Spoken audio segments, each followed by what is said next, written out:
नमस्कार, स्वागत है आपका एनएनसी न्यूज में। मैं हूं शशांक भट्ट और आप देख रहे हैं न्यूज नाइट। अब खबरें विस्तार से। रविवार को अहमदाबाद के जमालपुर इलाके में स्थित प्राचीन जगन्नाथ मंदिर से भगवान जगन्नाथ की 137वीं रथ यात्रा कड़ी सुरक्षा के बीच प्रारंभ हुई। सदियों पुरानी परंपरा को देखते हुए हाथियों ने पहले भगवान जगन्नाथ के दर्शन किए और रथ यात्रा की अगुवाई करते हुए शहर के विभिन्न जगहों से गुजरे। आपको बता दें कि रथ यात्रा की शुरुआत 400 साल से अधिक पुराने मंदिर से शुरू हुई। यह यात्रा शहर के करीब 14 किलोमीटर मार्ग से गुजरी। गौरतलब है कि गुजरात की मुख्यमंत्री आनंदीबेन पटेल ने रथ यात्रा के लिए सोने की झाड़ू से पाहिंद विधि संपन्न की। इसमें भगवान जगन्नाथ के रथ के लिए मार्ग की प्रतीकात्मक रूप से सफाई की जाती है।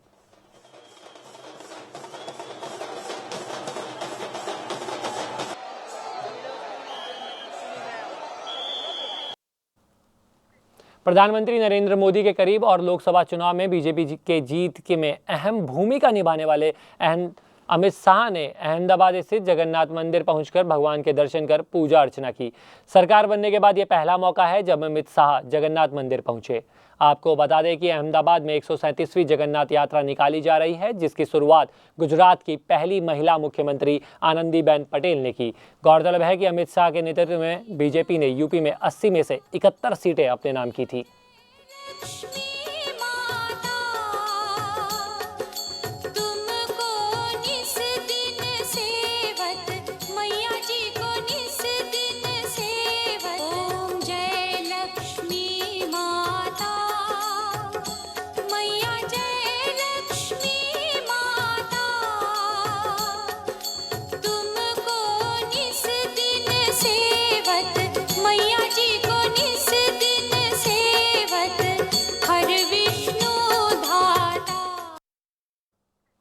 बढ़ते अगली खबर की और अगली खबर इराक से है। इराक में फंसे भारतीयों को निकालने के लिए सरकार ने अपनी कवायद और तेज कर दी है। विदेश मंत्री सुषमा स्वराज ने खाड़ी देशों के भारतीय राजनयिकों की एक बैठक बुलाई है।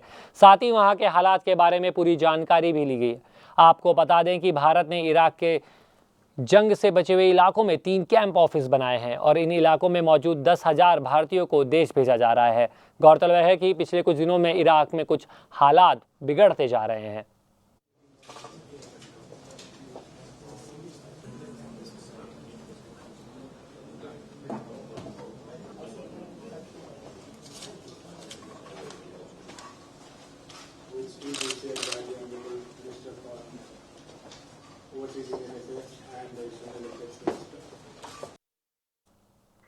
एनडीएमसी के चेयरमैन जगत श्रीवास्तव ने बाबर रोड पर सामुदायिक केंद्र का उद्घाटन किया, जिसको 1.5 करोड़ रुपए की लागत से बनाया गया है। उद्घाटन करते समय जगत श्रीवास्तव काफ़ी उत्साहित दिखाई दिए। इस मौके पर उन्होंने कहा कि दिल्ली के हर एनडीएमसी इलाकों में ऐसे ही सामुदायिक केंद्र बनेंगे।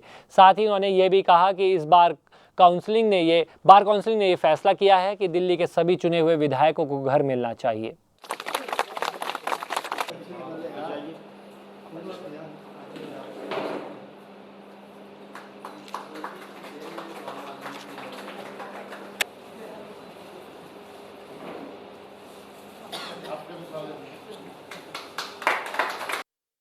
मानना ये है, मेरा व्यक्तिगत रूप से मानना ये है कि अगर कोई भी शख्स एक अच्छे खासे इलेक्टोरेट को रिप्रेजेंट करता हुआ आता है तो एनडीएमसी में अपने वो पता नहीं कितने 100-125 करोड़ रुपए तक की वो फैसले लेता है, तो एनडीएमसी का इतना फ़र्ज़ तो बनता ही है कि उनको एक मकान दे सके।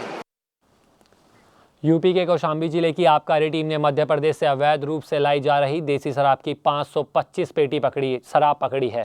आबकारी विभाग को जानकारी मिली थी कि मध्य प्रदेश से ट्रक में लादकर अवैध शराब इलाहाबाद लाई जा रही है, जिसके बाद आबकारी टीम ने घेराबंदी कर कौशाम्बी जिले के कोकराज थाने इलाके के सिरोही पुल पर ट्रक को रोककर तलाशी ली तो ट्रक के अंदर 525 शराब की पेटियां लदी हुई थी। ड्राइवर के पास शराब संबंधित कोई कागजात नहीं था, इसलिए शराब और ट्रक दोनों को जब्त कर लिया गया है।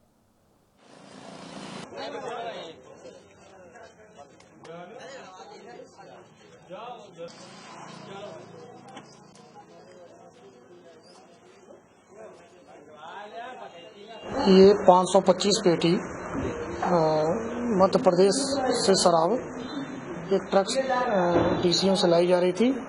सूचना मिली, हम लोग सिरोही बाईपास पर लग के उसको पकड़े हैं। अवैध तो है ही, क्योंकि ये उस पर ब्रांड पर लिखा हुआ है फॉर सेल इन अरुणाचल प्रदेश है, और पता चला था कि ये यहाँ से सिरोही बाईपास से ले जाके सुल्तानपुर में गाड़ी जा रही है। इसकी कीमत लगभग 525 गुने 1000 और 5 लाख से ऊपर की है। तमिलनाडु के चेन्नई में एक 11 मंजिला निर्माणाधीन इमारत गिर जाने से 5 लोगों की मौत हो गई, जबकि अभी भी कई मजदूरों के दबे होने की आशंका है। फिलहाल बिल्डिंग में गिरने की वजह का पता नहीं चल पाया है, लेकिन चेन्नई मेट्रोपॉलिटन डेवलपमेंट अथॉरिटी इस घटना की जांच कर रही है। वहीं प्रशासन इस हादसे के बाद राहत बचाव कार्य में जुट गया है। सूत्रों की माने तो मरने वालों की संख्या में अभी और इजाफा हो सकता है।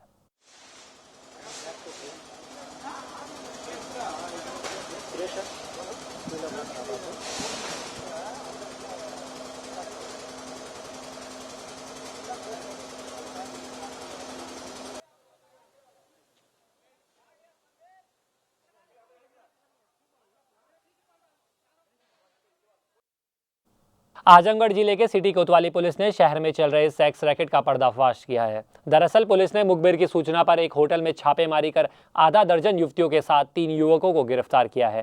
गिरफ्तार किए गए युवकों के पास से पुलिस ने कई आपत्तिजनक सामग्री, हजारों की नकदी और कई मोबाइल फोन बरामद किए हैं। पुलिस ने इस मामले में होटल संचालक को भी गिरफ्तार किया है और होटल को सील कर दिया गया है। पुलिस ने इस मामले की जाँच शुरू कर दी है और साथ ही पुलिस पकड़ी गई युवतियों से भी पूछताछ कर रही है।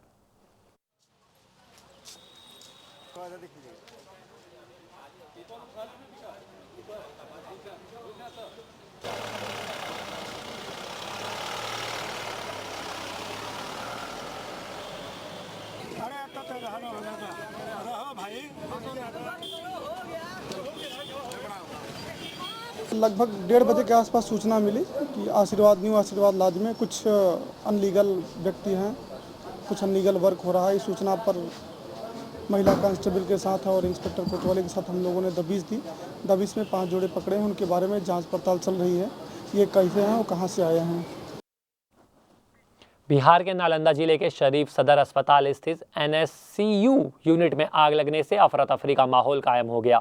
काफ़ी मशक्कत के बाद सभी नवजात शिशुओं को सुरक्षित बाहर निकाल लिया गया, तो वहीं कई शिशुओं की हालत चिंताजनक बनी हुई है। सूचना मिलते ही सिविल सर्जन मौके पर पहुंचे और आग लगने के कारणों का पता लगाया। उन्होंने बताया कि आग शॉर्ट सर्किट की वजह से लगी है। दरअसल इस यूनिट में 9 नवजात भर्ती थे। सभी को सुबह करीब 4 बजे वातानुकूलित यूनिट से बाहर निकाला गया था।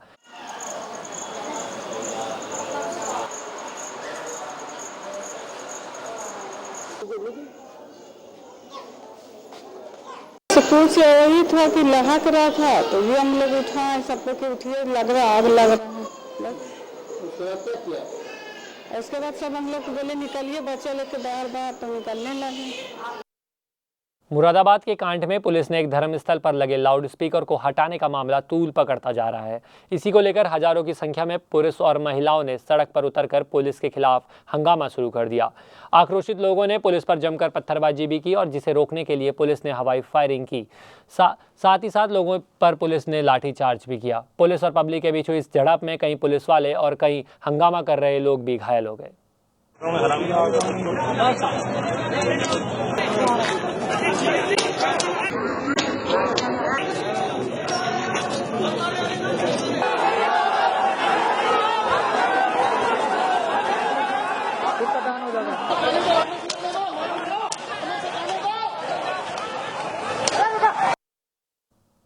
राजस्थान के अजमेर के रामगंज थाना क्षेत्र में एक ऐसा मामला सामने आया है जिसको देखकर और सुनकर आपको लगने लगेगा कि वर्तमान समय में हवस के दरिंदों के लिए मानवीय संवेदनाएं पूरी तरह खत्म हो गई हैं।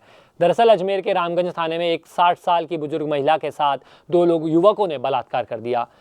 पुलिस के अनुसार पीड़ित अजमेर के भगवानगंज की रहने वाली है, जिसने सांसी बस्ती में रहने वाले कनक और राकेश नाम के 2 युवकों पर 23 जून की सुबह पहाड़ी पर बने एक पीर साहब की मजार पर ले जाने की बात कहकर अपने साथ ले गए, जहां पर दोनों युवकों ने शराब के नशे में धुत होकर बुजुर्ग महिला के साथ 2 बार बलात्कार किया। इस थाने में करीब 9 बजे रात को यहाँ आई, 27/6 को कल आई है, और उसने बताया कि मेरे साथ में जो है 23 तारीख को एक कनकिया सांसी और राकेश उर्फ राकुड़िया साधु नायक, जिन्होंने बारी बारी से बलात्कार किया। उसके चिकित्सक परीक्षण हेतु बुलाया गया। JLN अस्पताल में ले जाकर उसका चिकित्सक परीक्षण कराया गया है। मुलजिमान कनक्या उर्फ कनकमल को की तलाश की जा रही है और जिसका पता लगा कि वही कहीं अजमेर में छिपा हुआ है, उसको हर संभव गिरफ्तारी के प्रयास किए जाएंगे जैसी भी सूरत होगी। अभी इस मुकदमे में अनुसंधान जारी है। बढ़ते अगली खबर की ओर। मुरादाबाद के थाना नागफनी में दिन दहाड़े एक मामूली विवाद के चलते एक युवक की बड़ी बेरहमी से हत्या कर दी गई। मृतक के परिजनों का कहना है कि मृतक इमरान की अरशद नाम के एक लड़के से किसी बात को लेकर कुछ कहासुनी हो गई थी।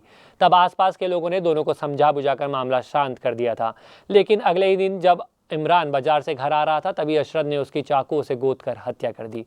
पुलिस ने अशरद के खिलाफ हत्या का मामला दर्ज कर कार्रवाई शुरू कर दी है।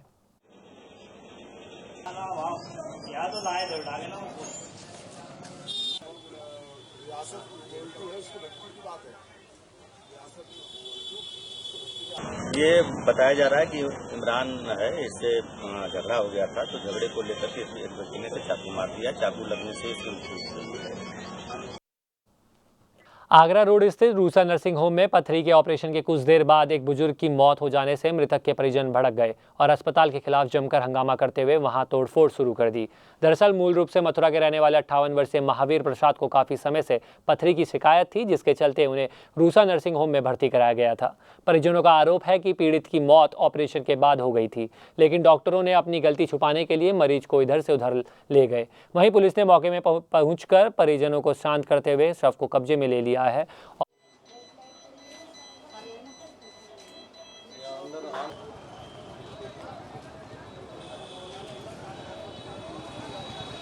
क्या मामला था? मामला इसका ट्रीटमेंट चल रहा था, कल एडमिट हुआ था, ऑपरेशन वगैरह हुआ था, लेकिन परिवारजन जो है संतुष्ट नहीं है। मुकदमा लिखा जा रहा, पंचायतनामा की कार्रवाई होकर के पोस्टमार्टम कराया जाएगा। अलीगढ़ में रमजान के पावन पर्व को लेकर लोगों में बहुत उत्साह देखने को मिल रहा है। कल से रमजान का पर्व शुरू होने जा रहा है। इसी को लेकर शहर में खरीदारी जोरों से हो रही है। महिलाओं का कहना है कि वह इस पर्व को बड़ी ही सादगी से मनाती हैं, क्योंकि इस पर्व का बहुत ही बड़ा महत्व माना जाता है, क्योंकि इस माह में अल्लाह की मेहर बरसात की तरह बरसती है। तो वहीं दुकानदारों का कहना है कि महंगाई की वजह से पिछले वर्ष की अपेक्षा इस साल दुकानदारी कम हो गई है।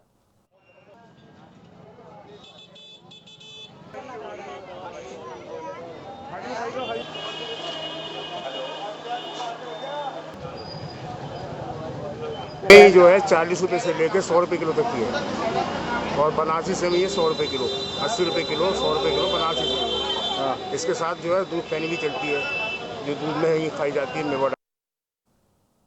इस बुलेटिन में फिलहाल इतना ही। देश विदेश की ताज़ा खबरों के लिए देखते रहिए न्यूज़ नाइट। मुझे दीजिए इजाज़त। नमस्कार।